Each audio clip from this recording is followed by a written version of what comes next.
when you subtract 0.000 whatever from 1, you can see how you're going to get all nines. So I know that value is 6 nines, point whatever. And I'm going to use my answers to figure out this problem. So look at answer A. That's not going to be the right answer, but I want to show you what to do. Break up this 1.01. That's 1 plus 0.01 times 0.99. And now distribute the 0.99.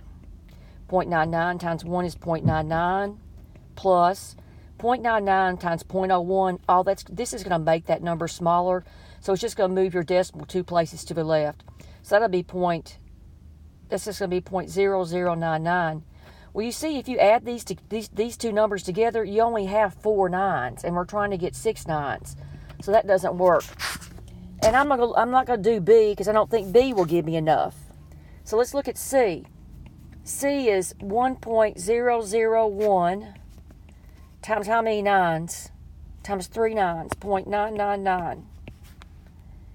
And that is 1 plus 0.001 times 0.999. Now distribute.